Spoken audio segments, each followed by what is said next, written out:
розстріляні 6 місцевих жителів. Це конкретно мирні жителі, які були, хтось був вдома, хтось йшов на роботу, хтось іще кудись переміщався. Але, звичайно, все було на свій страх і ризик. Когось забрали прямо з будинку, когось забрали з підвалу, з погреба. Тобто, і коли потім мене вже затримали, я розповідала на допитах про те, що в нас була така ситуація, вони казали, такого бути не може. Просто так цього статися не може. Через тиждень приблизно нам дійсно підтвердили цю інформацію про те, що місцеві жителі деякі копали могили цим людям і їх хоронили. Єдине, що просто мої батьки запитали і уточнили, чи хоча б їх не в одній ямі заховали. Вони сказали, ні, в кожного була окрема могила. А тих родичів, рідних, чиї були хлопці молоді і старші були чоловіки, хто був на місці в селі, їх запросили, так скажемо, на похорони рідних. Були ті, кого в селі не було. Тобто їх просто похоронили місцеві жителі. І все. Так склалося, що вони почали робити обшук в будинку, і за певний час вони знайшли мій телефон, а відповідно я сказала, що це мій телефон, нічий інший, тобто це мій телефон. Він мене там був заблокований, вимкнений, заблокований. Старший почав доволі таки грубо говорити, вмикай його, розблоковуй, там показуй, що в тебе де є. Я кажу, в мене немає тут нічого. Переглянули його і сказали, це вона. Агресивно налаштовані. Тобто той, хто був старший за віком, командир їхній, він доволі так грубо говорив, коли вони навіть зайшли до будинку і була мамина грамота у шкафу, то вони прочитали прізвище, і цей старший просто відразу прямим текстом сказав, тут живуть, це ж місний сепаратист. І так далі. Вони почали обзивати бандерівцями, націоналістами, сепаратистами і так далі, тому подібне. А той, хто йшов мене супроводжував, він просто сказав, з тобою поговорять.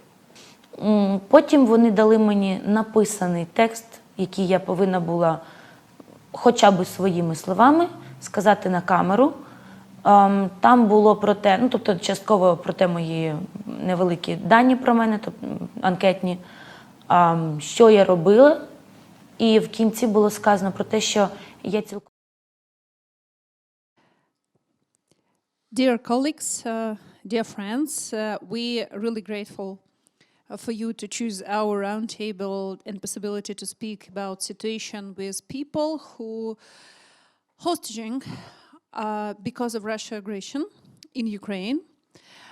That's not only one simple group, and it's not only one simple group which covered by different Geneva Convention. I mean prisoners of war. We heard about this during the war. It's quite usual to have such groups. But we have different other groups and different other process which create this hostage.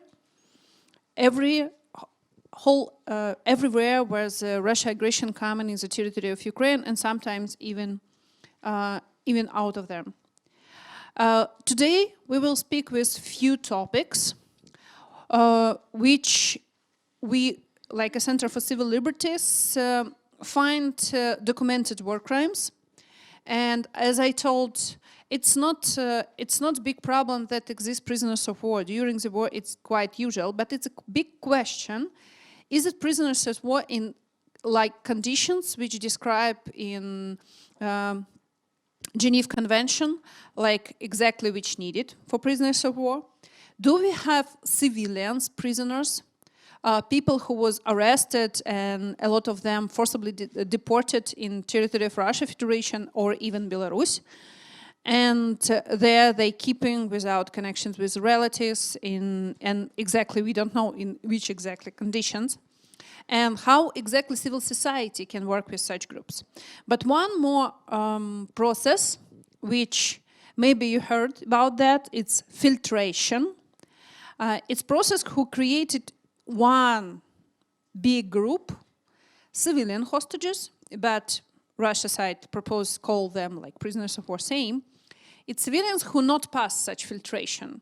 And today we have hold the representative with personal story people who be in such process. Hostaging like civilians, Viktoriya, like husband of our other Viktoriya was a prisoners of war and can say a lot about breaking the rules of Geneva Convention in conditions of prisoners of war living. And Taras, who is exactly passed through filtration procedure, I can speak about that more detail. And except that, we have our colleagues from Russia and Ukraine who working with this group. It's Yulia, jurist from Ukraine, Roman from Moscow Helsinki group lawyers, and Olga, head of OVD Info, really big structure who is really supportively in this process to find such people. We have a lot of different problems, and we have a lot of these problems joined a lot of really brave heart people who trying to solve them. So we wanted today cover and propose to your attention to think more about what civil society can do to support these people, and our main goal, released all of them. But before that, we have one more goal. It's exactly gives them possibility to be alive at the moment when they will be released. And today, except colleagues who you see here in panel, we will have our partners from Ukrainian state structure who working of situation with prisoners and other human rights defenders. So I will be shortly not take a lot of time. And first words I want to give to Yuriy Taranyuk. He is the head of district. We have coordination headquarters about condition of prisoners of war, and Yuriy will join us through the Zoom. Yuriy? Hello. Yeah, we hear you. Ми чуємо тебе. Скажи, будь ласка, чи можеш ти камеру включити? Так, намагався, але щось не зовсім показує. На жаль, буде така картинка, мабуть. Sorry. It doesn't work, so you will have my photo. 10 minutes. Yuriy will speak about international support, exactly international committee and their role in this process and our problems with that. Так, Yuriy, прошу. Добре, дуже дякую за шановні присутні. Thank you so much for this possibility to talk to you. As I already said, I am head of the Family Work Department of the Coordination Headquarters for the Treatment of Prisoners of War. It's a state department, and we help the people who were prisoners of war, and we also help the families, family members of these families. In 9 months of the war, the Ukrainians demonstrated the world that they can endure and manage this situation. Every day we show our power, and we show how we defend our freedom and we defend our land, and we will do it as long as we need it to do it. We know what is the most valuable social entity. It's the life of people, it's the security, and which is also in the 3rd paragraph of the Constitution of Ukraine. We try also, our aim is also to free all our war prisoners and now we managed to return 1,200 war prisoners from Russia. And this work goes on. We also help the Ukrainian families, family members of whom is in the prisoners in Russia. We try to hold the communication in different formats, the internet or phone calls. Our aim is to return all war prisoners home. But we hold also a lot of different functions, for instance, psychological, medical support, and many different questions. But we still have problems that we cannot solve alone. We need the support of international organizations. It's about the conflict sides who are part of the Geneva Conventions. All the states members of who has signed Geneva Conventions in August 1949. The problem lies, their legal problem if Russia holds Ukrainian war prisoners. Ukrainian side holds on to the law of war and also to humanitarian rights, also the law how to hold the Russian war prisoners. In the Western Ukraine, there is a camp for the war prisoners, for Russian war prisoners, with all the situation and regarding to the Geneva Conventions. And we demand that the Russian side does the same, but Russian Federation is violating the many norms of the international law. And we have many voices, many people who can who tells about this, and we have a lot of cases of torture and we cannot have this situation in our modern world. The representatives of the international monitoring groups didn't have access to these war prisoners. Also, International Red Cross Committee has to have a contact to the war principles. And the main principles of this organization is humanity, unity, universality, and other. But this organization didn't have access to the Ukrainian war prisoners in Russian. And also, the International Red Cross Committee doesn't have the information about the places where the Ukrainian war prisoners are being held. And we demand that the Red Cross Committee can visit Ukrainian war prisoners. We ask the international society, the international institution to support our tries to free Ukrainian war prisoners.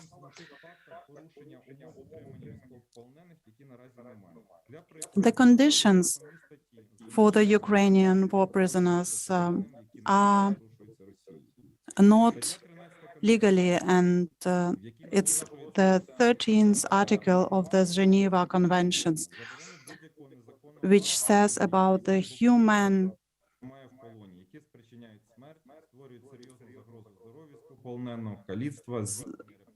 this article is violated because many of aspects are being violated because, for instance, psychological, physical pressure and the electricity, and they were held in small cameras, in small rooms. The war prisoners that managed to return had had broken bones, broken noses, have another traits of torture. We have a report on all the violations. There are torture, but also in the report you can read about 2 Ukrainian soldiers that died after the torture. In summer in Olenivka, on 22nd of July, the Russian side conducted the terrorist attack, and more than 100 people have died after this. And it's a tragedy for the situation for all of war prisoners, because everyone is in the danger of death if they are not protected by the international criminal law. Next article is Article 15 of the Geneva Conventions. The war prisoners have the right for the medical help, but the war prisoners have restricted, they haven't got the medical support that they need.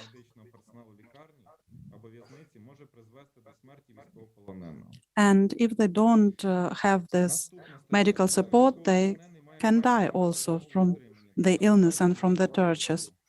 Next point, in the second chapter of the conventions, the war prisoners have to have the access to enough food and clothes. But this article, this part was also violated.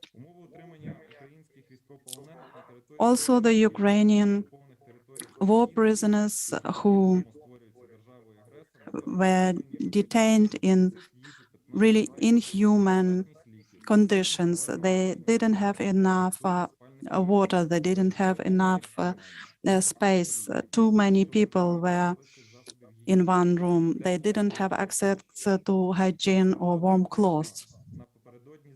Especially critical, it's before winter, because if they don't have enough food and their immune system is weak, when they don't have access to medical support and don't have warm clothes and shoes, when they are held in rooms that are not built for many people and they're not isolated, everyone can die because of infection or because of cold.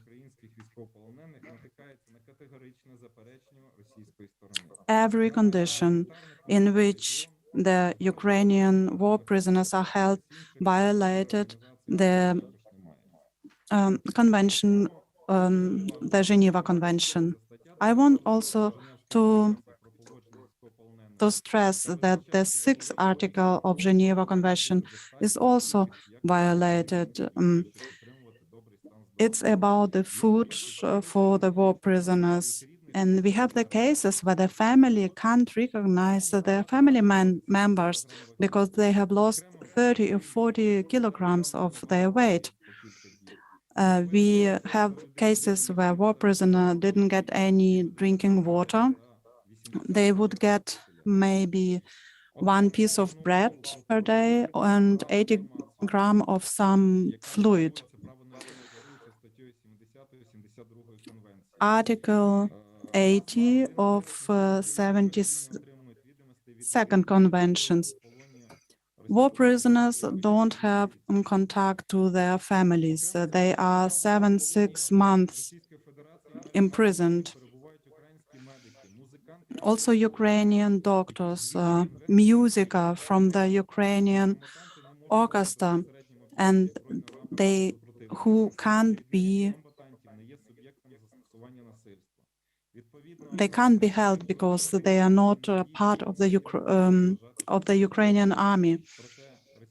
But still, Russian Federation holds them as hostages, as prisoners. So we talk to the international community, to the representatives of UN, of the Red Cross organization, and all the organizations. We ask for the measures that will free our war prisoners. We demand that the representatives of the Red Cross organization would have access to the war prisoners. When we can't conduct the monitoring, it violates the rights of the war prisoners, and it's also the right to life.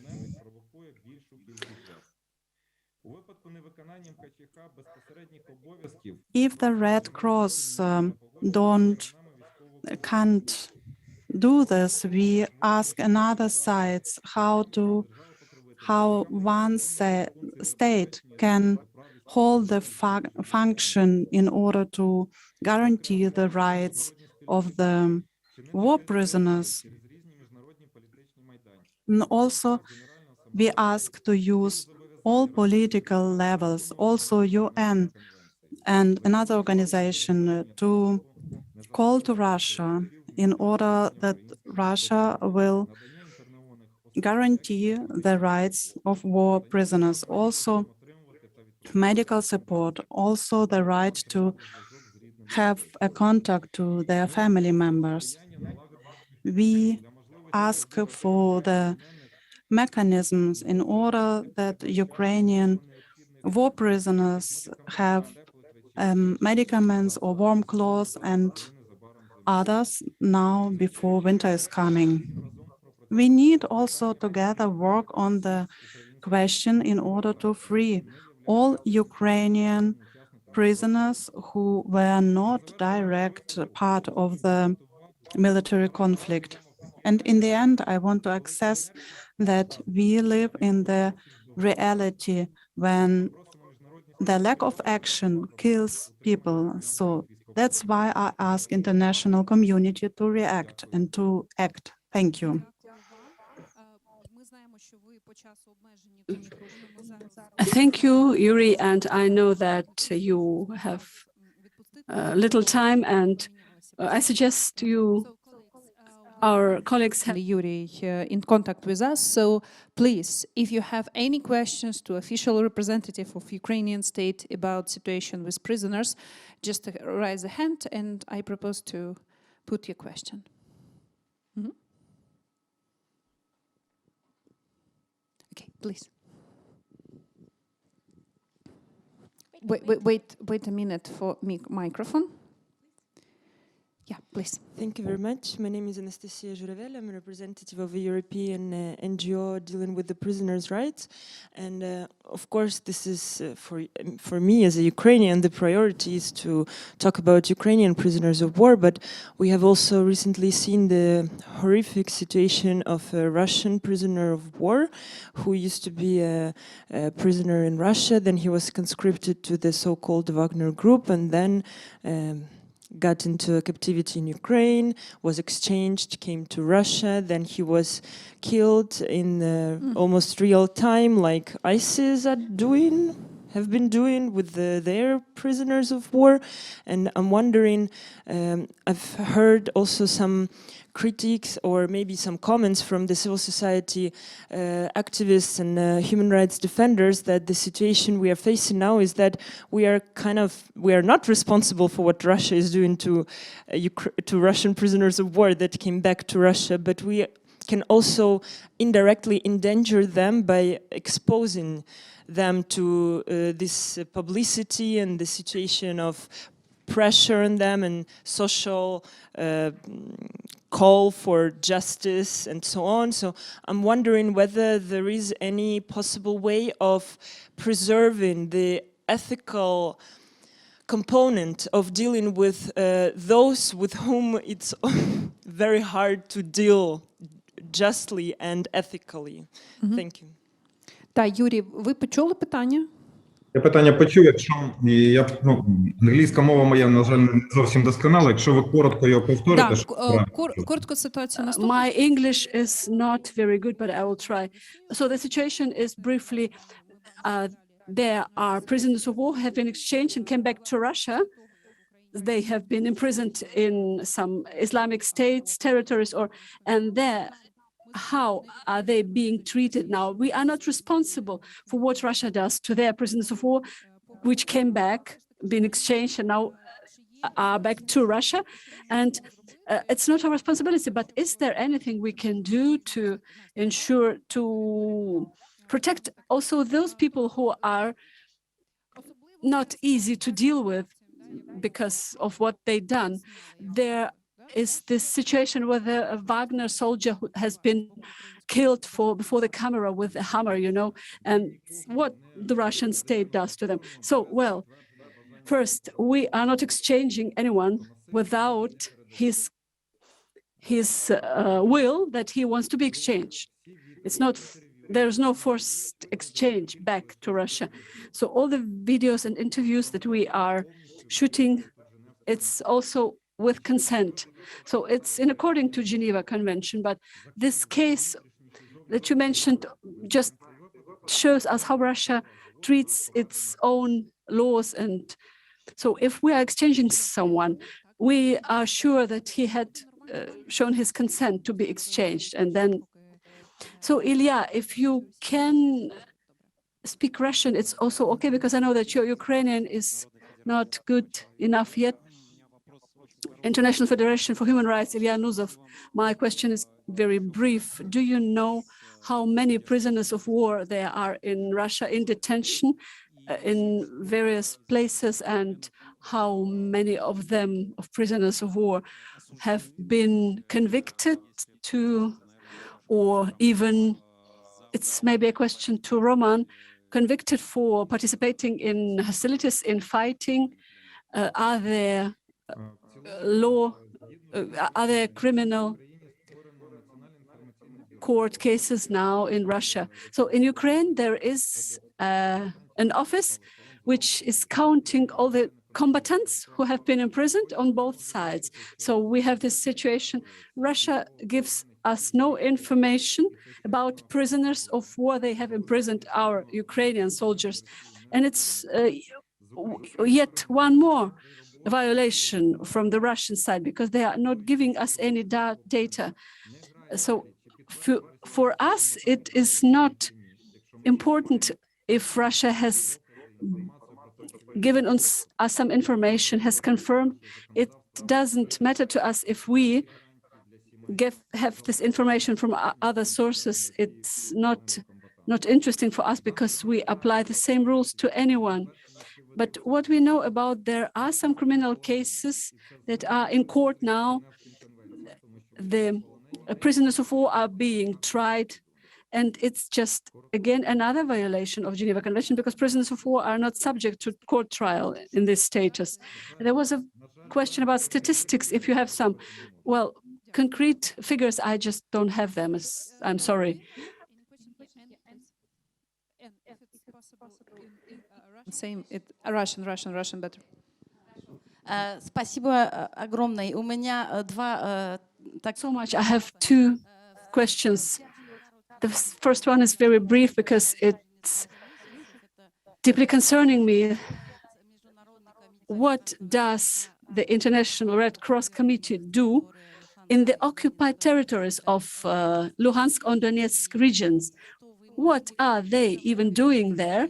And would you comment on that? And the second question is, in the cases where the prisoners of war are being held in official detention places in Russia, do they have any possibility to keep in touch with lawyers, with human rights lawyers, with some legal assistance and other persons who can help them? Yes, just the second question can be answered by my colleagues that are here, sitting here in this panel. But Yuriy, maybe you want to comment on the first question. The first question is a big problem.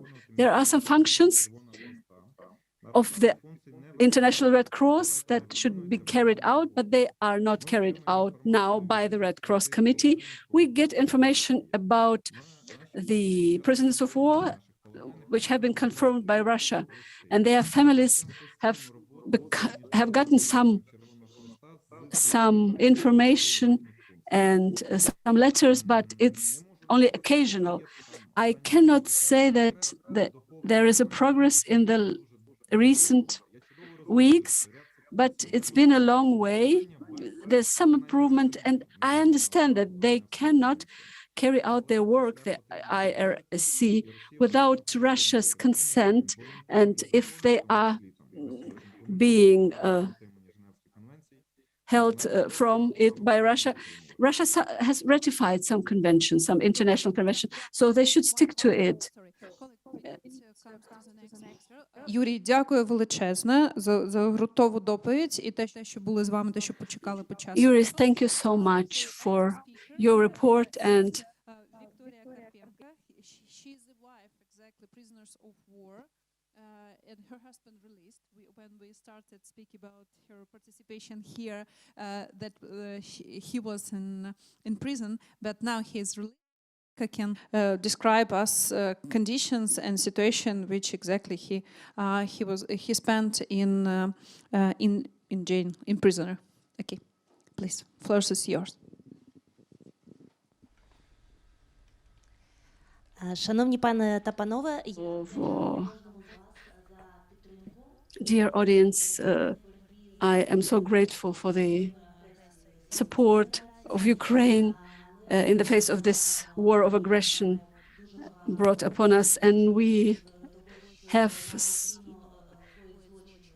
evidence of crimes committed every day, crimes against humanity, against European values, and against just people of Ukraine, happening every day. And outside of Ukraine as well, as there are daily hundreds of cases and violations. 1 week ago, my husband came back. He was imprisoned for half a year. He was wounded, and according to Geneva Convention, he should have been stabilized, his state, and then he had to be returned to his home country or to the third countries, because he was really heavily wounded and not kept there. This is the so-called treatment that our soldiers have in imprisonment. There are fractures that have just healed by itself without any help, without any stabilization. And you see the scars. It was just done on spot without any anesthetics and really sticking to hygiene and the rules of medical science. And he has lost 20 kilograms, and I could barely recognize him as he came back. And there are hundreds of prisoners of war in Russia being kept, Ukrainian prisoners of war. There are people who are severely wounded, amputated limbs, and these are just inhumane conditions. They don't have medical assistance. They don't have proper food, hygiene, just the very, very essential things to keep them alive. And it's getting colder, and the situation will just become even more severe and dire conditions. It's just not only a question of health. It's the question of life and death now, because in these conditions, with these wounds, with lack of proper nutrition to regenerate, they cannot survive. And I want to address all of you to support us, to help us fight for our rights, to achieve that all prisoners of war be exchanged or returned to the home country, or if it's impossible, just transported to the third countries, because it's very, very important now. Our enemy is sure that he will remain impune, that there will be no punishment, and that's why they are committing all those crimes. We should help the prisoners of war to enjoy their non-derogable rights, right to live, right to medical assistance. And we should save them now, because tomorrow it can be too late. There will be no one to save. And I have a list of prisoners of war who have been severely wounded. My husband has seen them. He can testify their names, and also the families of prisoners of war have given me information. Almost every situation is critical. It's just they should be returned immediately or to the third country because they are about to lose their life in the conditions they kept in. So we should concentrate our efforts from all sides to liberate them, to bring them home, because these are just concentrational camps and not prisoner of war camps. We should save them. Please help us. Thank you. One small question. Did you have the opportunity or the possibility to keep contact with your husband as he was imprisoned? Thank you. Yes. No, I had no possibility, no contact to him. He had seen no representatives of IRC, Red Cross, no letter. He became no letters, no information. And lots of them, they don't know about what's happened to their relatives, and the relatives don't know if he's still alive and coming back.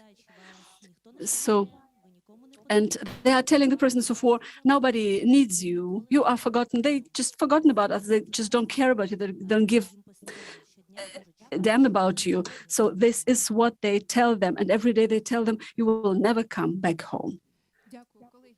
Thank you so much, dear colleagues. Quick questions, maybe two, if you have it now, or we going to the next speaker. Okay, so we'll go into the next. But if you have still questions for Viktoriya, you just sign something for you, write it, and we will back to the whole session for the questions. So next our speaker, it's Yulia Polekhina. She is a lawyer of NGO, human rights defender group Sich. They are based in the east part of Ukraine, exactly central east. It's Dnipro. Maybe you heard about this city now because it's close to the occupied territory. And Yulia working like documenter of war crimes in global initiative Tribunal for Putin. And topic of her speech will be a situation with law aid of relatives of such prisoners like Viktoriya. Yulia, please, you have a microphone here. Yeah. Okay, thank you. Дякую. Дякую велике за можливість. Thank you so much for giving me this opportunity to talk to you tonight, and I want to speak about the legal assistance to the families of prisoners of war and of non-combatants. So Ukraine makes a distinction between the prisoners of war who have been in combat and the civil hostages who haven't been a part of military and still are kept in Russia or somewhere in detention. And this problem of forced detention, it started not this year, 22, so it was 2014, after the occupation of Crimea, and the people have been abducted, just non-combatants and combatants, soldiers, and we cannot say exactly how many people have been detained or abducted, and we, the T4P Tribunal for Putin initiative, we have documented more than 3,000 cases on the temporary occupied territories since 24th of February this year.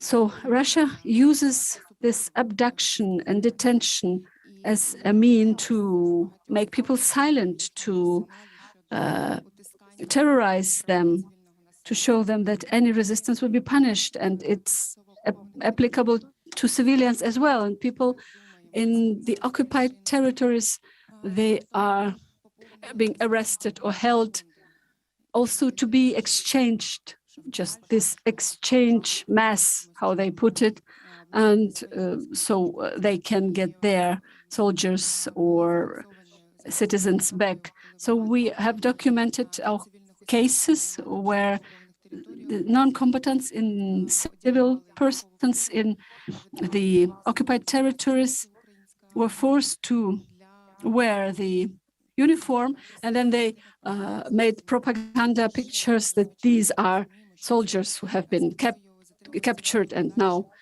are held as prisoners of war. So, and then there are those show processes in court, just faked to make propaganda. And also people who have been fighting against occupation in the previous 8 years, they are also at high risk. This joint forces operation, how Ukrainian military puts it, they are at risk, they're being captured, and their families, volunteers, activists, teachers, priests, they are at high risk, for example, and just farmers, and no one is secure for this persecution. And those who have been liberated and returned or came back home or to Ukraine-controlled territories, they all speak about just degrading treatment and torture, and there are people missing, and we have here 4 main categories. People who have been very brief in captivity, 1 week maybe, then more than 2 weeks, and then they're released, and more than 3 weeks, and there are people who are now month in captivity and where we don't have any information about their fate. I would like also to note that, yes, I'm as a lawyer, I help and I work with families of people who was detained, and I work with them after they have been freed, and we know we have an official exchange, but also unofficial exchange where the people just would be set free. And within my work, we have every day structure, so we have a proven structure of our work in order to fixate the facts. So we work with our National Information Office. We have talked about it already, that this structure documents all cases about the people who were detained on the side of the Russia, but also on the side of Ukraine. We also work with the coordination unit. We also conduct a criminal case, and we also communicate with the Red Cross Committee. It's difficult to comment the work of this structure, but we try to work together. And within the work of our contact group, together with the Russian human rights group and lawyers, we also have conducted a lot of questions, a lot of messages to the Russian side, and we have some successes with this strategy.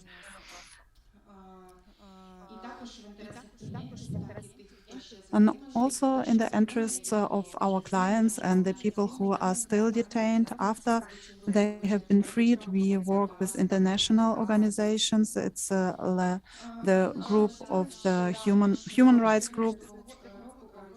And from the 2014, the human rights organizations and also UN organization, the Commissar for Human Rights, we document abductions, we document, we have also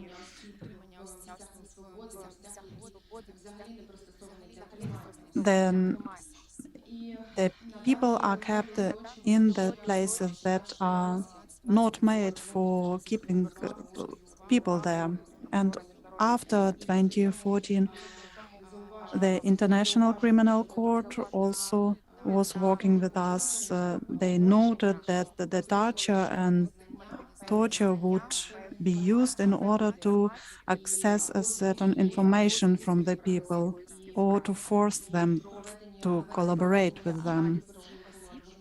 They analyzed, if we analyze people that were in captivity, we can say that most of them were under physical kind of torture. Also, we document the situation of the people who were in captivity. People tell their stories, and these stories build the large part of the documents for the international institution. I am active from 2016. I have, and we managed to document a lot of cases of torture and unhuman cases. It's about civilians, but also war prisoners. The people were beaten with arms and legs, with weapon, with metal subjects, with everything what the enemies had by the hand. It's also with electricity in order to cause the most pain and damage to the people. We document also the scars of the people. And today we have also one kind of torture.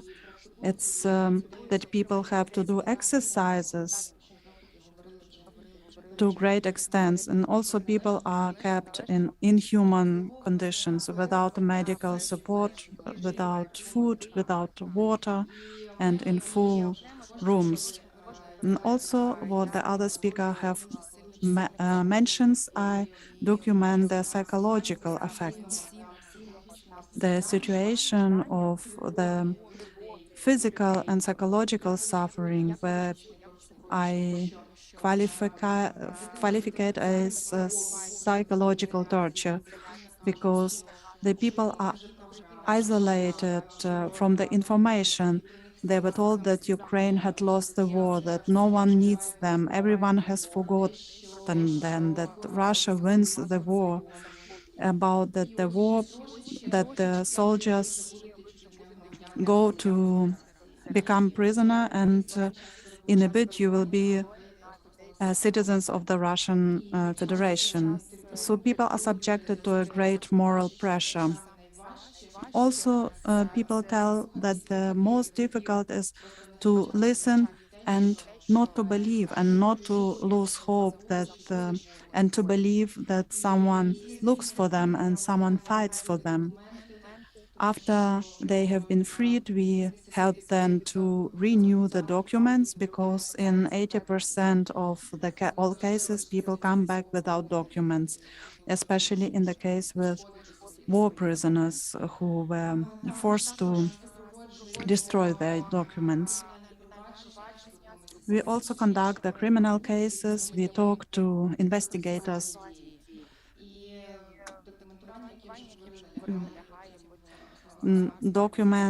Documentation is used, the documentation is used for the court cases. I can talk a lot, but to sum up, I want to say that we talk the second day that this violation of international law, and I think that we need the constant pressure, diplomatic and sanctioned pressure, in order to force Russia to subject to Geneva Conventions, and I think that the European community have enough means to do so. That's why it's very important to talk about that.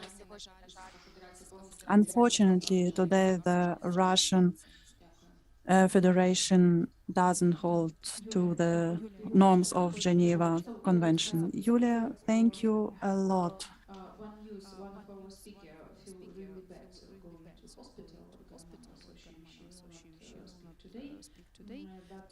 But we're trying to describe work of ONA4, and exactly I want to give the floor to Roman Kiselyov. He is human rights defender, lawyers who exactly from Russia side help us to find the people, prisoners of war, civilian prisoners in so big system of Russian Russian jail prisoning, and exactly push down the getting from same like battlefields or from occupied territory. So Roman, the floor is yours. Thank you very much. Ladies and gentlemen, distinguished guests. First of all, I realize that I'm one of the few Russians present on this forum, and therefore I see it as my obligation to extend my deepest and sincerest apologies for the actions of my state and the immeasurable suffering that it caused, for which I also share a fraction of responsibility. I know that apologies will never relieve the pain of countless losses that many of you had to endure throughout the last 9 months. Yet I believe that this is a necessary thing to do, to start with the words, "I'm sorry." But all true apologies should always be followed by amends and concrete actions, and today I wish to talk just about that. For the last 7 months, I and my colleagues, both from Russia and Ukraine, were working at identification, search, and attempts of release of Ukrainian civilians that were abducted and detained during the course of the war. As you may well know, Russia does not recognize accidental killings and deliberate killings of the civilians, and in the same manner it does not recognize that it creates a system of systemic abduction and detainment of civilian hostages. Today we know, it was already briefly mentioned, today we know about more than 1,500 Ukrainian civilians which were captured since the beginning of the full-scale war on 24th of February, who cannot be considered as combatants, which are being held in remand centers, temporary detention facilities, and correctional colonies of the Russian Federation. And similar institutions of the Russian-controlled Donetsk People's Republics, Luhansk People's Republics, and similar facilities located on the so-called newly liberated territories. At the moment, we know of more than 20 different facilities all across these territories, which are used for containment of this kind of people. The materials that we gathered during this work allows us to do some analysis and to present a rough outline of how the system operates, which instruments and legal frameworks are used, and how it all corresponds with international humanitarian law and human rights law. All the known cases may be divided into 3 general categories. The first one is the people detained and abducted during the occupation of the territories of Kyiv, Chernihiv, Poltava, Sumy, Kherson, Zaporizhia, and Mykolaiv regions of Ukraine. The second category is the people detained and abducted on the territory of so-called People's Republics. And the third one is the people detained and abducted on the territory of the Russian Federation, which was claimed by Russia before 24th of February, so meaning Russia proper and Crimea. These categories imply different circumstances of detention, different legal procedures, and different treatment of captured civilians. So I'm going to briefly describe the peculiarities of each of these categories and show examples. People that fall within the first category, which is the largest one to our knowledge, are usually regular residents of these territories which were unlucky enough to be caught in the firefight and end up in the occupied territories. At some point, they attract some interest from the occupying power that actively search for the people that somehow may be connected with the Ukrainian government, actively supported it, or non-violently resisted it. After some period of initial detainment, these people were either released or imprisoned and taken back to Russia-controlled prison facilities, either on the occupied territories or the Russia proper. At first, it seems that there was no kind of a coherent legal system developed for the purposes of protracted detention of such peoples. But in summer, it started to take shape. Majority of the people were given the status of so-called detained for countering or opposing the special military operation, the status that is being given to regular Ukrainian soldiers that were captured during the course of the armed conflict.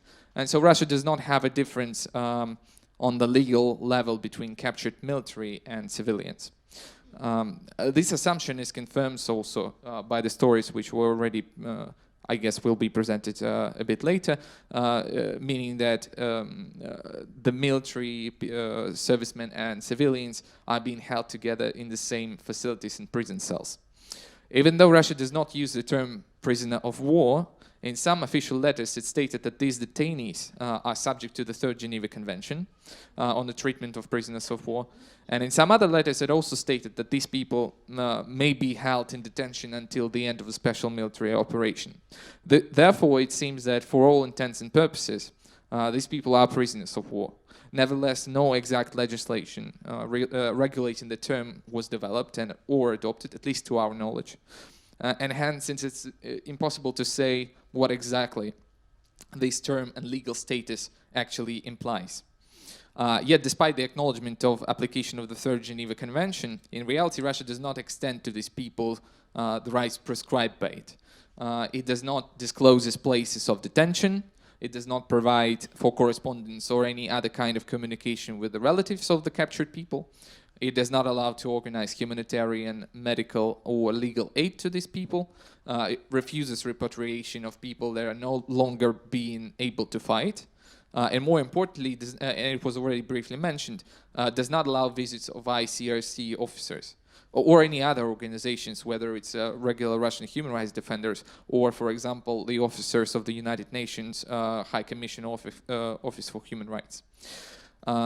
Moreover, the government actively tries to hide these people. As I have mentioned, due to people that were released from imprisonment and other circumstantial evidence, we managed to identify some particular places where such detainees are being held. These are prison facilities of the system of the Federal Service of Execution of Sentences. But the Federal Service refuses to acknowledge that these or that people are actually present in their within the territory of their facilities. The law does not provide for a possibility of holding any other people there other than those already sentenced to prison sentences or under criminal investigation. They know it, and it seems that specific places where people are held within these facilities are being withdrawn from the jurisdiction of the Federal Service, and is unclear who exactly runs them. This is a very useful tool because it deprives people of help and attention, while giving the government the time to think of what to do with these people in the future, whether to release them, to exchange them, or maybe extort for some reason, or simply subject to criminal prosecution. It is also worth mentioning that not all people that were detained for countering special military operation are getting confirmed by the Russian government. And this system allows security services to keep these people in eternal legal limbo, awaiting decision on their fate. The involvement of state bodies authorized to search for missing persons has also been ineffective. These people don't show up at across the border because they were smuggled into the country while usually the army was retreating from occupied territories. And this allows the state to deny their presence on its territory, and therefore the existence of grounds for search. It is difficult to conclude the exact aims of this intricate legal framework, but its consequences are rather clear. First of all, the false application of the Third Geneva Convention to civilians deprives them from guarantees prescribed by the Fourth Geneva Convention relative to the protection of civilian persons in times of war. The Fourth Geneva Convention allows for interim detainment of civilians, true, if they pose real danger to the occupier, but also if this danger is no longer present, that these people are entitled to ask a competent court for a release. In our case, it is impossible to do, especially given the way these people are hidden from those who can assist them. Secondly, deliberate application of some newly created legal status of detained for countering special military operation instead of the long established and internationally recognized status of prisoners of war allows the government to deny certain rights inherent to the latter.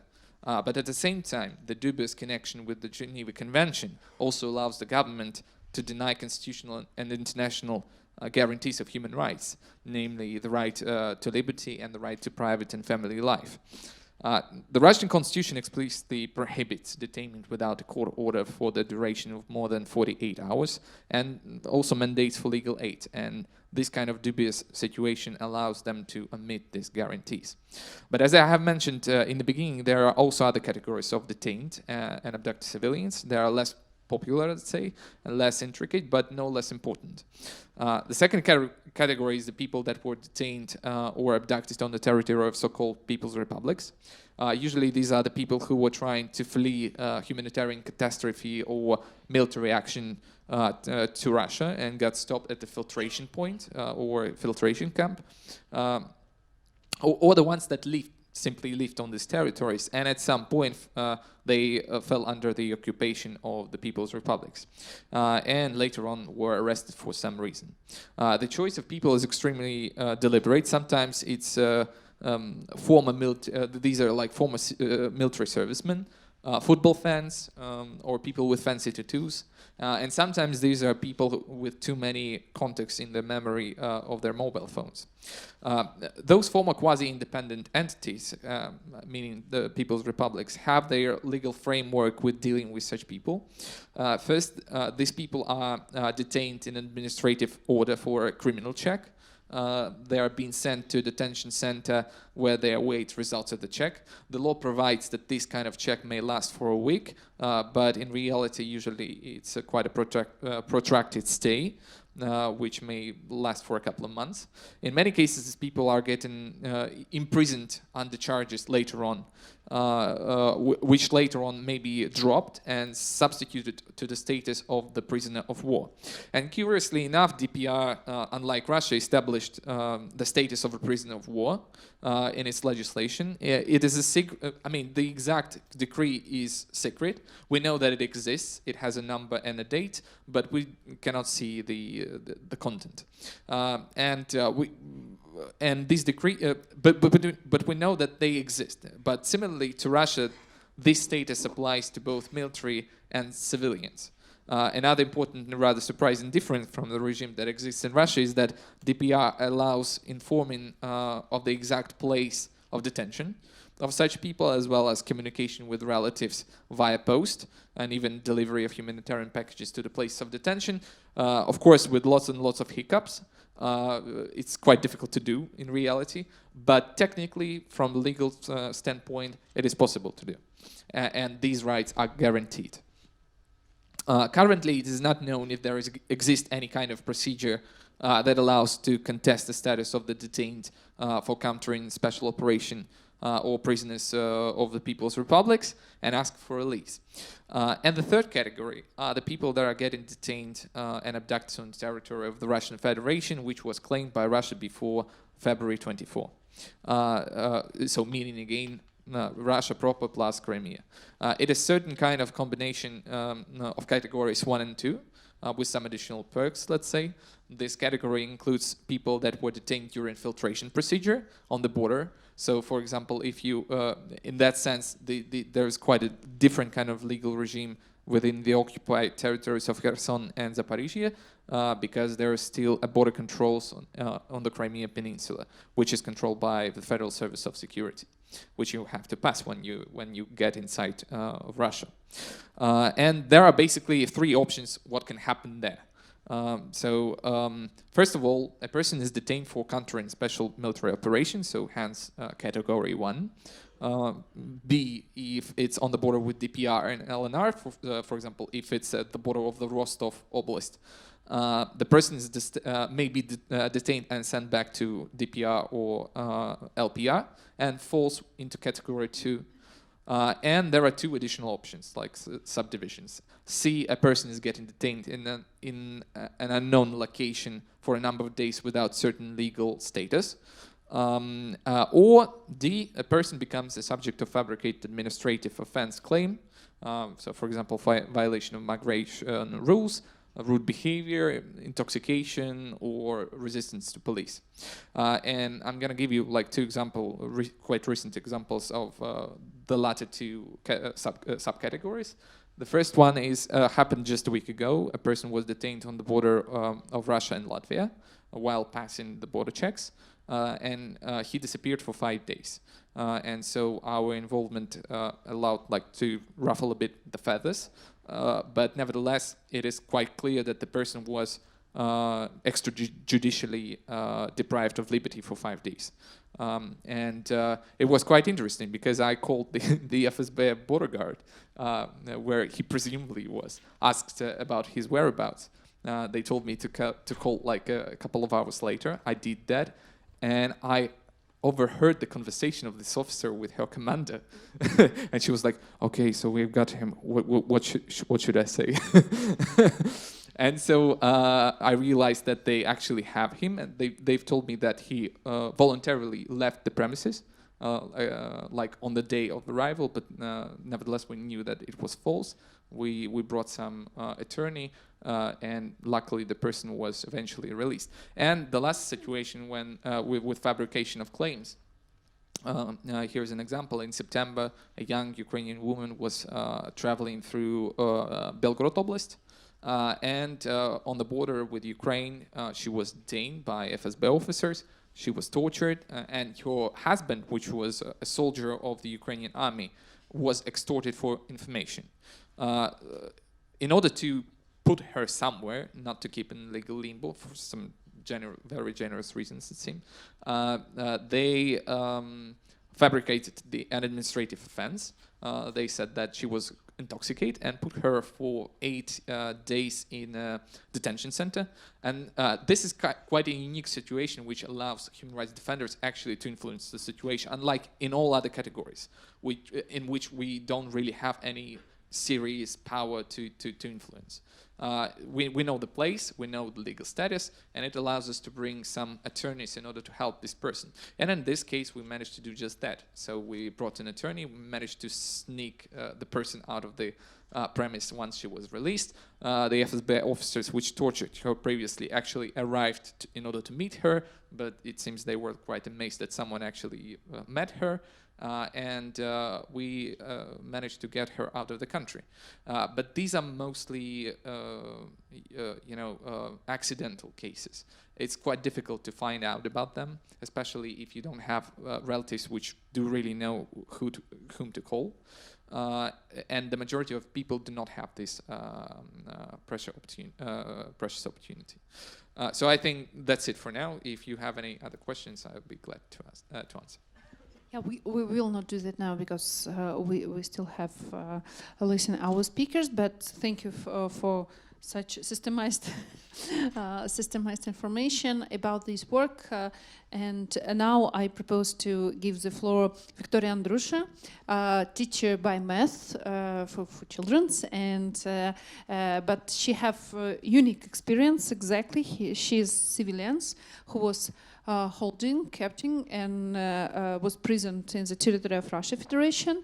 And this category, civilian prisoners, it's really civilian hostages. Totally, it's really complicated to explain. For example, for journalists.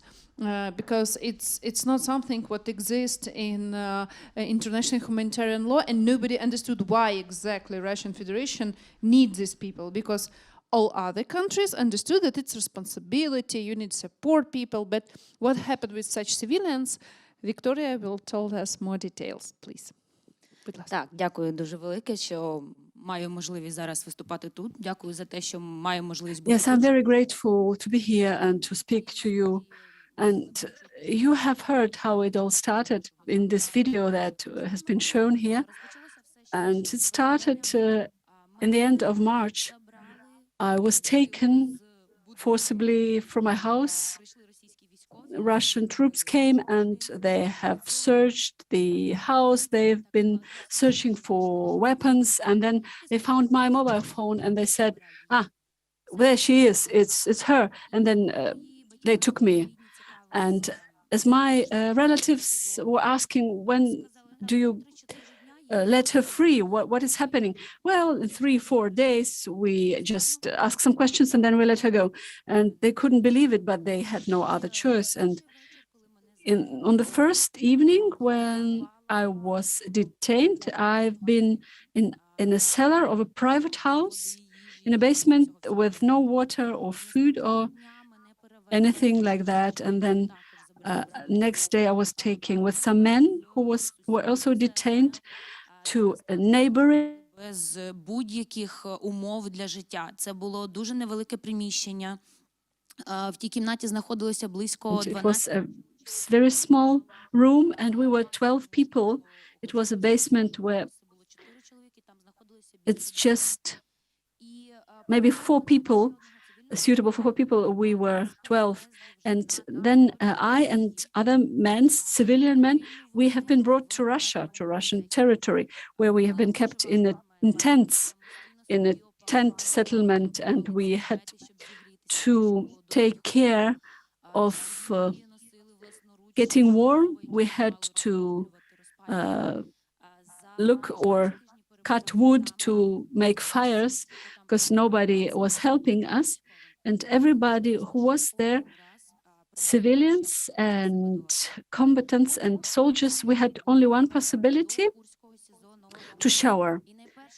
And then we came now to Kursk, the pre-detention center in Russia, and how it was, what was the procedure. The civilians and armed forces, soldiers, they are tortured equally. It's the special treatment, how they call it, with electricity, with electrical shocks, and also psychological torture, pressure, because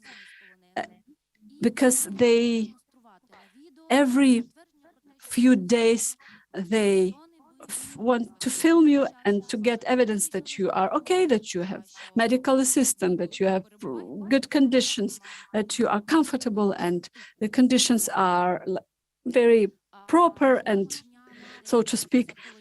And every day there is psychological pressure, especially for men that they are there. It's physical pressure and psychological, and it's just very difficult just to stay in touch with reality. You have no information about what is awaiting you, for how long you would be detained, and then they ask you, do your relatives know where you are? Have you got contact to somebody? And it's all done on purpose, and they just do it openly, and they have no fear. Everybody awaits every day that we are liberated, but it lasts, and the psychological pressure or violence is just as bad as physical, because there's information vacuum. You have no means to tell your relatives where you are, what has happened to you, and they tell you every day. Indeed, nobody awaits you. Nobody is interested in you coming back. Your house is just not there anymore, and Ukraine is not there anymore. Ukraine is ours now. We have occupied the country, and they have betrayed you. It's like country doesn't exist, and it's just you have to endure and you have to survive in these conditions. And the conditions they differ from place to place, but they are equally horrible. You have only one set of clothing that you're wearing 24/7. You have hygiene. There is practically no hygiene, and you have like very minimal means to keep your hygiene, and you have to really spare, because you know you won't get any new stuff. And if you ask for something, you better don't, because the reaction can be, well, different. And then every day you have to work, to do some work, and then you have to sing Russian songs or just pro-Russian propaganda songs. And if you won't, that you can be punished for it. It's physically as well as psychologically, just you are forced to work or just do some physical exercise until you drop. And if you don't, you get some reaction. And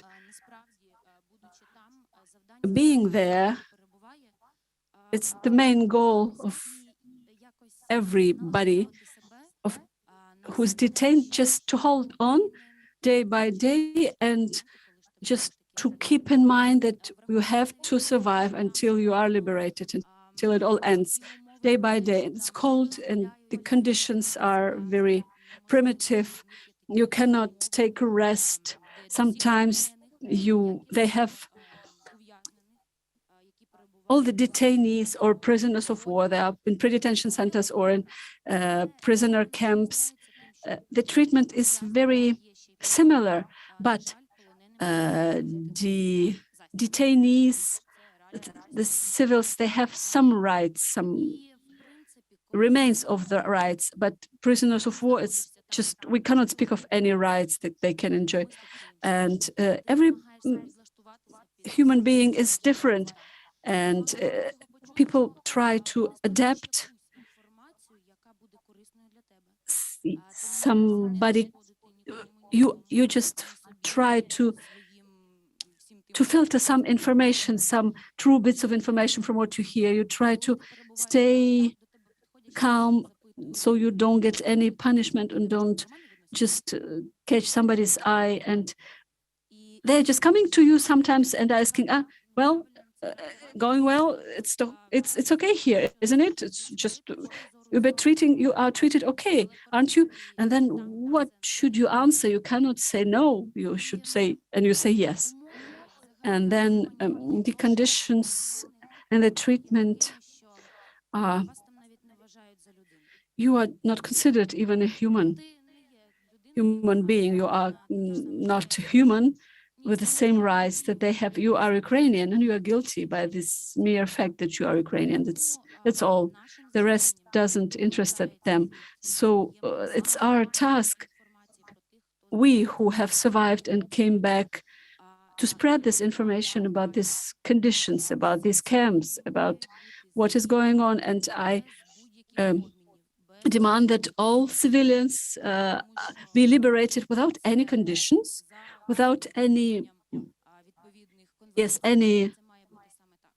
preconditions, because it's just the international conventions. There are international conventions that say us to do so. And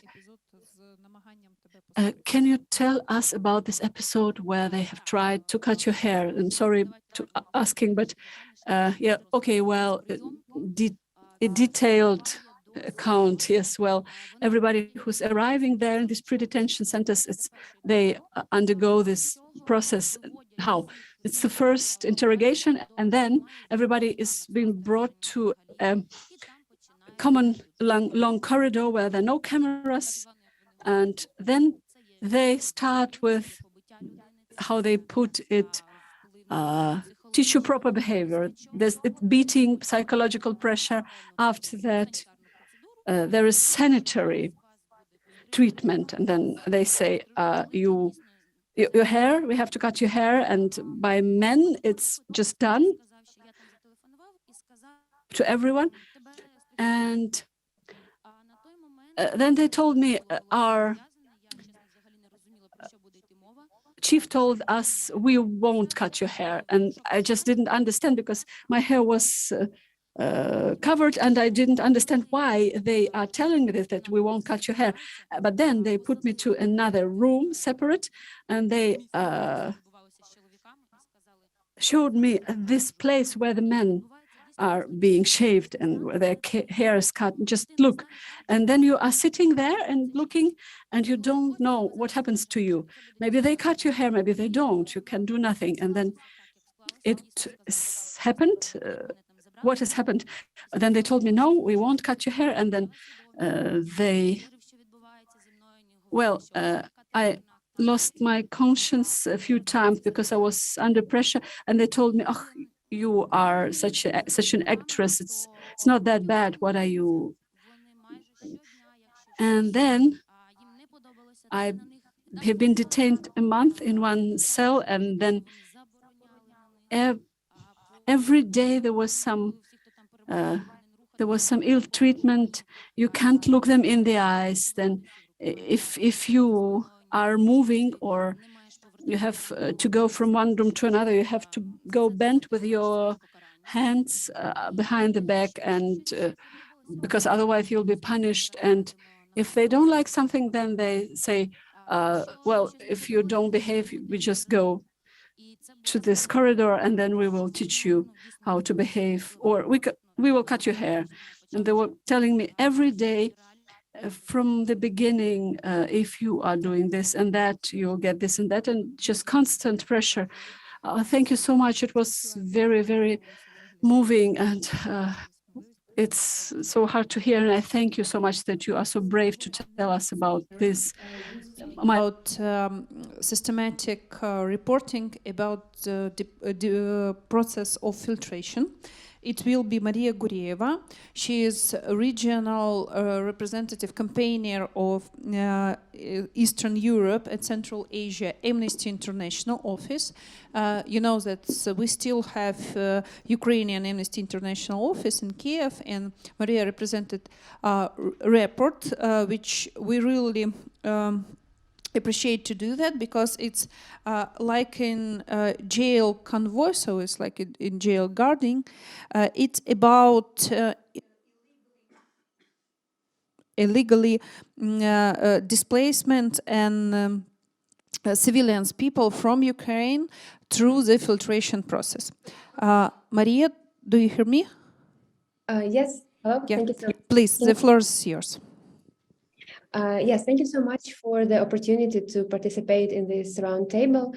I would like to briefly present Amnesty International's most recent report about unlawful transfer of civilians committed by Russian forces. We collected numerous evidence that allow Amnesty International to state that violations committed by Russian forces during unlawful transfer and procedure that's called filtration are war crimes and likely crimes against humanity.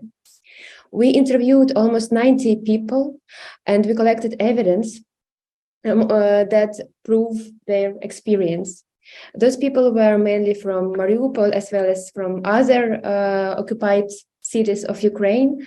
Most of them, at the moment of interviewing, were already in government-controlled areas of Ukraine or in Europe, so they were in security when they were talking to us. And they shared with us absolutely heartbreaking and terrible stories that they had to live through when they were trying to leave their homes and escape the war-affected areas. What is forcible transfers and filtration? I'm sure that most of you know, but for those who might not be that aware, if people find themselves in war-affected areas, they might want to flee to safest regions. And unfortunately, in the regions occupied by Russia, they have no other choice but to travel to Russia-occupied areas or to Russia itself.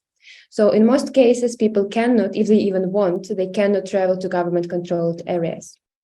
While traveling, they are subjected to filtration. They are subjected to numerous violations, which includes tortures, which includes unlawful detention, which includes other ill-treatment. We documented stories of families being separated. For example, we talked to an 11-year-old boy who was traveling with his mother. And during this filtration, she was taken for interrogation, and he never heard of her again. And these stories are numerous and they are widespread. And during these procedures, people lived through experience that anyone should ever experience in their life. However, that's a reality in which hundreds and thousands of people live now.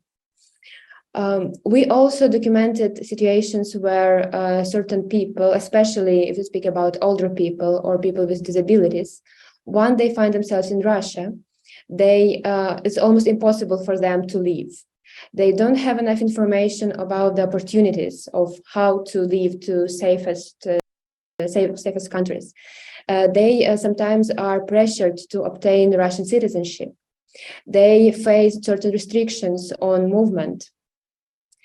And basically people have very limited options of choice. Those who were talked to were, well, lucky enough, if we can say this, to being able to flee Russia, to manage to get out of Russian territory. But there are also thousands or hundreds of people that were not able to do so.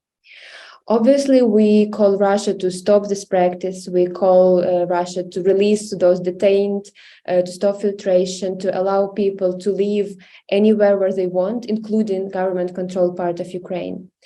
As we see now, and as we've seen before, Russia is ignoring its international obligations and systematically violates the international law, systematically ignores international calls.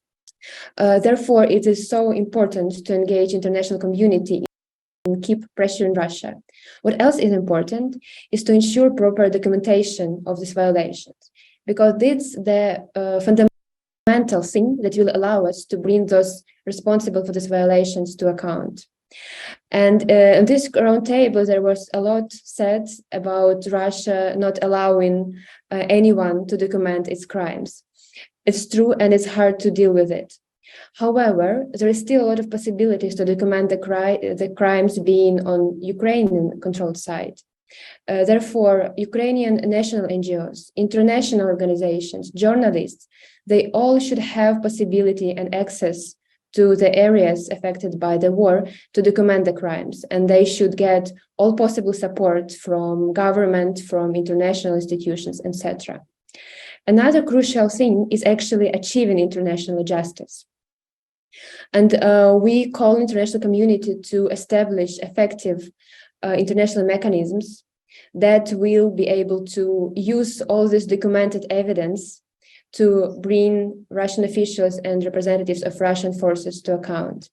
We know that many countries do a lot to establish these mechanisms. They support Ukraine a lot in researching, developing, financing those mechanisms. Also, there are a lot of countries that are not that active. There are still a lot of countries that either support Russia due to different reasons, or try to keep neutrality and don't want to take, as they think, take part in this conflict. Therefore, it's also very important to engage with civil societies of these countries, with societies of these countries, and build international solidarity among activists, among other organizations in, let's say, African countries, South American countries, like really countries that are far, that might not know enough about what's going on in Ukraine, and to educate them and to try to engage them and explain why they should support efforts for justice and accountability. Thank you so much, and I will be happy to respond to your questions. Thank you, Maria. And now I want to give the floor to Taras, who was a participant of such procedure for filtration. So after this, we have a little time to put a question about exactly filtration, because we understood that it's some mystery procedure, which I think created by Russia Federation. Okay, Taras. Дякую, Олександра, за запрошення. Thank you very much. Hello, dear colleagues. I am Taras. I am from the Mariupol, and yes, I was in this filtration. And I wanted to talk about why people have to go through this filtration process. And Mariupol was not only an example for the fight against Russia, but it was also about many very difficult and severe conditions. Mariupol was on the second day without light, without water, and so on. The bombardments were every day, and we had only one break at 5 a.m. because we had a possibility to boil the water from the rainwater and to make tea because we didn't have enough products. And in this atmosphere, people would literally lose their mind because of the conditions. It's minus 15 grad of Celsius. You are in the cellar. You don't know whether you will be able to survive it. And unfortunately, we have more than 60 graves around our house of people who were killed by Russian. I know personally 4 people, 4 cases, people who were killed. It was one grandma who just was on the street, and also grandpa, elderly man who, and also my dad who was on the street, and he was shot in the with another man who had 3 children, and he wanted to get some food, and he was shot. And so we can say Mariupol was completely destroyed. Russia would use it in its aims, and Russia would say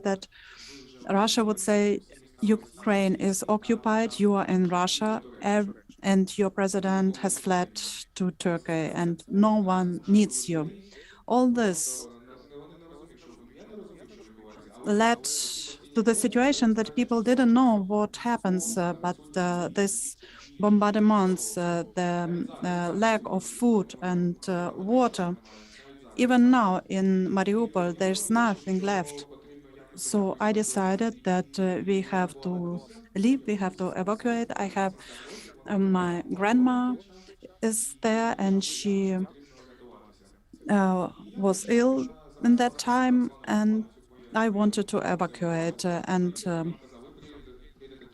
So we were told that we can leave Mariupol and go to Volodarsk, a small city, and there we can decide whether we want to Russia or to Ukrainian territory. So we came on the day. We were in 2 buses, and we were told that we go to Donetsk.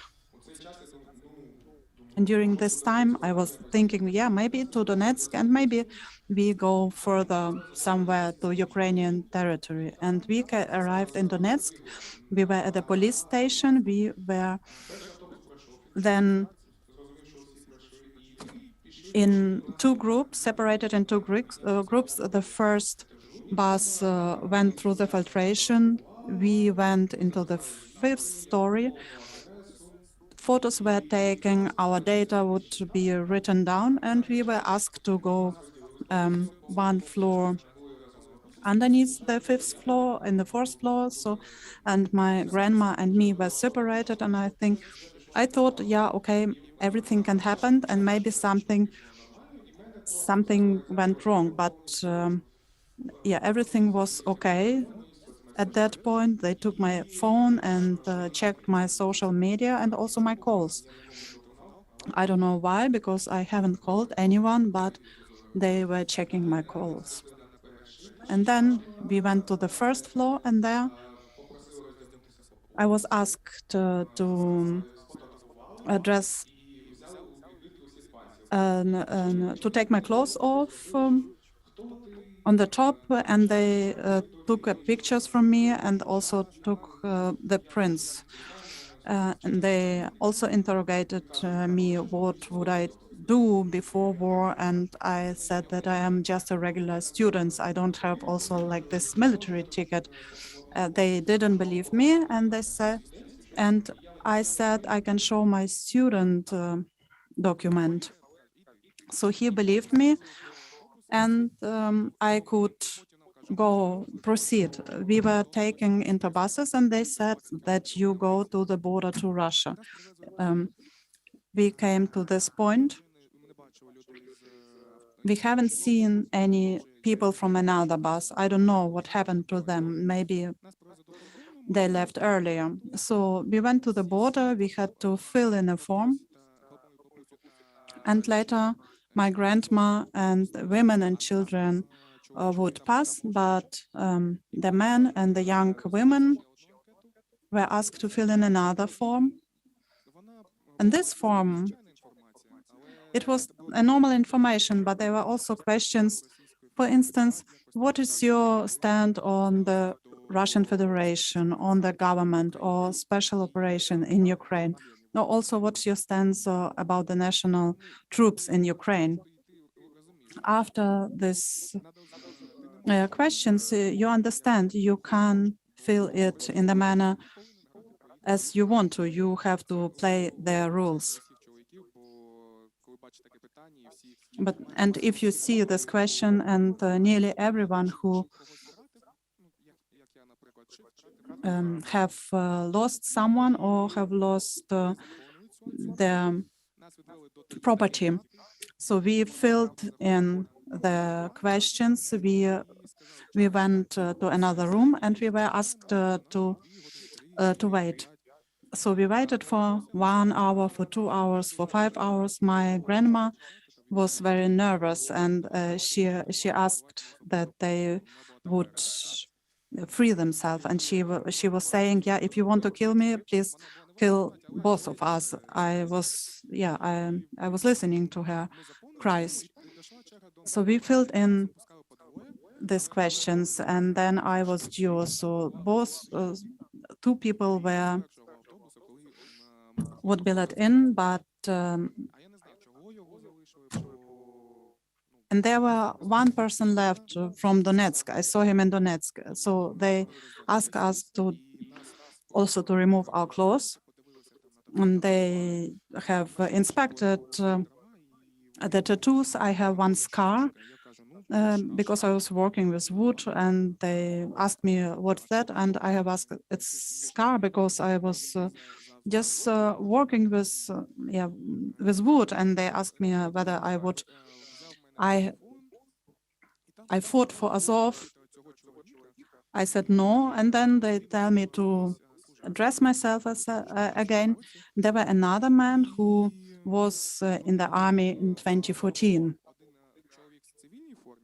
There were one man in civil form and one soldier. So the soldier answered that he didn't like something and he would be beaten. They also asked me to give my phone again. I gave my phone, and he would look at everything, every photography, all my communication. And the other man who was with me was beaten all the time, and he was threatened also, and they demanded from him the truth, and they say in other cases they will beat them to death. My reaction was like really, I didn't have any emotion. I couldn't react. I had the thought that maybe everyone has to go through it, everyone would be beaten. And he began to read my answers. And then there was one question: do you have any friends under soldier? No one answered that there are some. And he started to scream and then he asked, who fights for you actually? So it was 1 hour of interrogation. I was asked what is my relationship to Azov, whether I was at Maidan, and then he said, yeah, maybe you are Nazi because you all are Nazis. I said, no, I don't know what you mean. Then they asked about my parents. So my dad died already, and they said, yeah, what's with your dad? Did he fought for Ukraine? I said no. And then after some times they left, I could leave, and another soldier left them. And we have like two possibilities. The first one, they said to me, you can leave and take your passport. And second possibility, you can give us your passport and we give you some documents and you can stay, but you can't leave Russia if you want some money compensation. I had a position that I want to leave Russia in any case, and somehow we managed to leave Russia through Georgia and Turkey, and now I'm here in Europe and in Berlin, and now I tell you about my experience. And I want to say that everything what Russia does, it's only, Russia brings only destruction and death. Last 8 months, last 8 years, the 10th of October, for instance, there were a lot of missile attacks. And yesterday, there were a lot of attacks. And we fight against the absolute evil, and we can win only together. That's why, thank you for your attention, and glory to Ukraine. Thank you, Taras. I'm sorry that we ask you again to speak about these things, but it's very important. About personal experience, people who waiting relatives from prisoners of war, who staying like a civilian hostages there, who pass through so-called filtration procedure. And we have one more speaker, and he will be by Zoom. It's a person who working like expert in Center for Civil Liberties, Mykhailo Savva. And really important that this expert same have his own experience fighting with Russia Federation. He's a Russian citizen, but he live in Ukraine and working with human rights defending many years. But before that, he is professor of politology and really high educated person, spent sometimes in jail. Usually when he explained this, he do that with laughing and trying to describe some jokes from that time. But it's really important to understand that in Russia Federation, nobody protect from exactly broken any rules and broken his human rights. So, Михайло, переходимо до тебе. Прошу. Друзі, я вітаю вас. My friends, hello, I greet you from the Kiev office or from the Center for Civil Liberties. I am very happy to see you, and I have 3 short messages for you. So recently, a coalition tribunal for Putin have analyzed dozens of cases. It's the stories of the civilians in Ukraine who were detained because he were acted against the so-called special operation. That's how it was called in Russia. And Russia detains them in the territory of the Russia and in the occupied Crimea.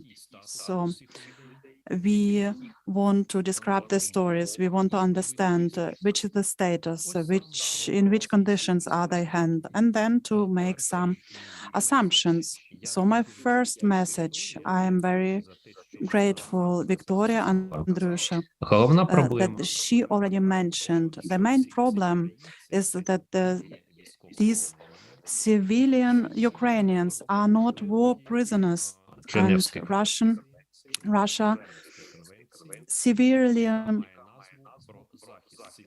violates the Geneva Conventions. The main problem is that Russia has to free these people because the first protocol in Geneva Convention says when there is no more the cause for the detention, these people have to be freed, but these people are still in detentions, and it violates the international humanitarian law. The world knows way too less about this situation. There's war, there are war prisoners, but still, besides of that, there are civilian Ukrainians, and there are many of them, more than 2,000 of people, and they have to be in freedom, but the situation is different. Second message,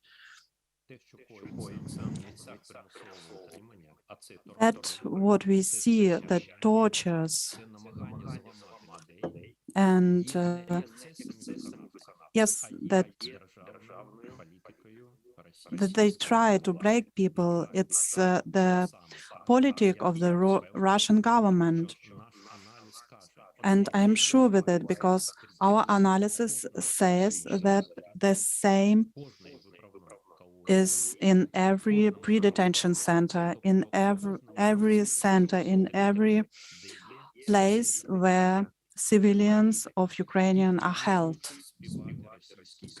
They are forced to sing Russian songs, also like the anthems of Russian Federation. Like people who do that, they have instruction, and this instruction is the same, and it will be used, it is used in every place of forced detentions. It cannot be a fantasy of the people who just forced the detainees, because the list with the songs is the same in every place. When Ukrainians are forced to sing national anthems of Russian, then they can have feeling that he does something wrong, and this is the target of the Russian Federation. And the third point, we need to act.